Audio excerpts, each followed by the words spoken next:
come to one of the most important parts of our program, a toast to the immortal memory of the bard.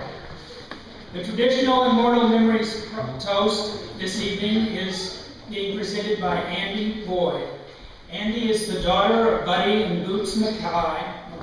Did I say it right? Correct. Hi. Andi has come all the way from San Marcos to be with us this evening.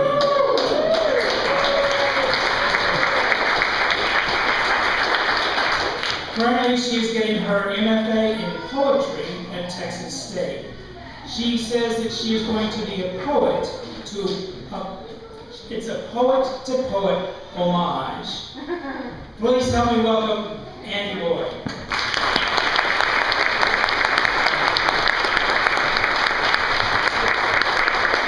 You're circling your videos there, buddy. Hello. So tonight we're going to get to that part of Robert Burns, which is his poetry. And I thought that we would make sure to hit upon the four great loves of Robert Burns' life, which is, of course, poetry, Scotch, Scotland, and the ladies. So, we're going to start first tonight with his first love, one might say, which is Scotch. As soon as I find it, I will get into it. I'm going to read a couple stanzas of his poem, actually called Scotch Drink. And we will end about the fourth stanza. So, he starts with a proverb in this poem, which is, I'm going to go ahead and say, not a real proverb, but it's a Robert Burns proverb. Give him strong drink until he wink, that's sinking in despair, and liquor give him to fur his blade, that's pressed with grief and care. There let him louse and deep carouse, with bumpers flowing over, till he forget his loves or debts, and minds his griefs no more. And that's from Solomon, supposedly. Alright, here's the poem. Let other poets raise a fracas about vines and wines and drunken Bacchus, and crabbed names and stories wreck us, and grate our love. I sing the juice Scotch bear can make us, in glass or jug. O thou, my muse, get all Scotch drink, whether through wimpling worms thou drink, or richly brown, green hour of the brink, in glorious fame. Inspire me till I lisp and wink to sing thy name. Let husky wheat the house adorn, and apes set up their awning horn, and peas and beans at e'en or morn perfume the plain. Leaves me on thee, John Barley corn, thou king of rain. Aye!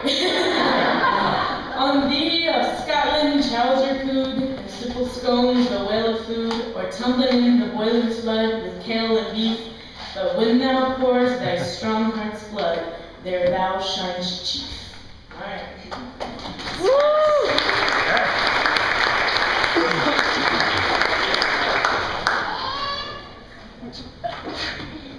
And of course, as we all know, he was Scottish, that's why we're here, to kilts and whatnot. Part of his fame is that he was reclaiming the vernacular of Scotland, which at that time was kind of disappearing. He started off as a plowman, and everyone there loved him. And then he went to Edinburgh, and all of the rich people loved him. And so life worked out for a little bit, let's say. Alright, so this is Scots Way Hey. I think we may have played it a little bit before. I'm going to go ahead and read it for you guys.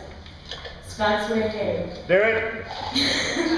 Scots Way Hey, we Wallace led, Scots won roast, often led. Welcome to your gory bed, or to victory.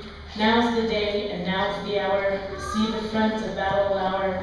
See approach proud Edward's power, chains and slavery.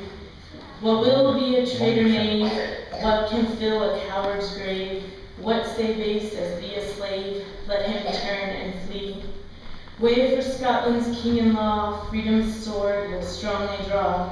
Freemen stand or freemen fall, let him follow me.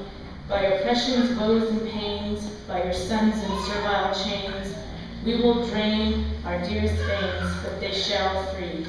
Lay the proud usurpers low, tyrants fall and every foe, liberties in every blow, let us do or die.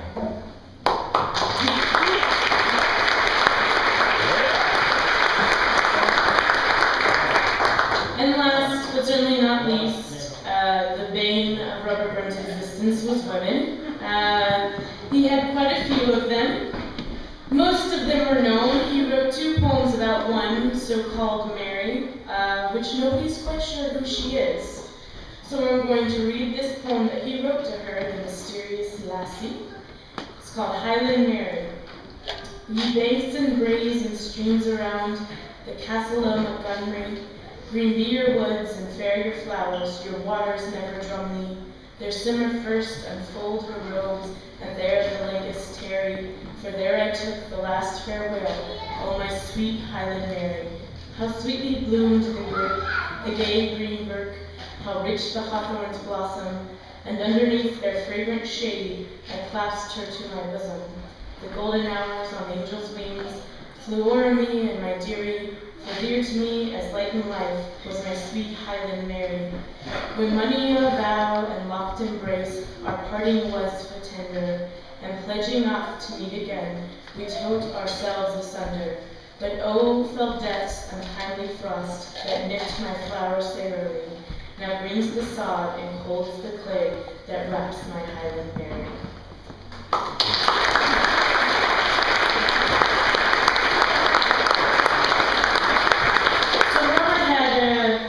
Quite a few ladies. He married one, accidentally once, but he was still pretty poor, and so his family, her family, said that doesn't count.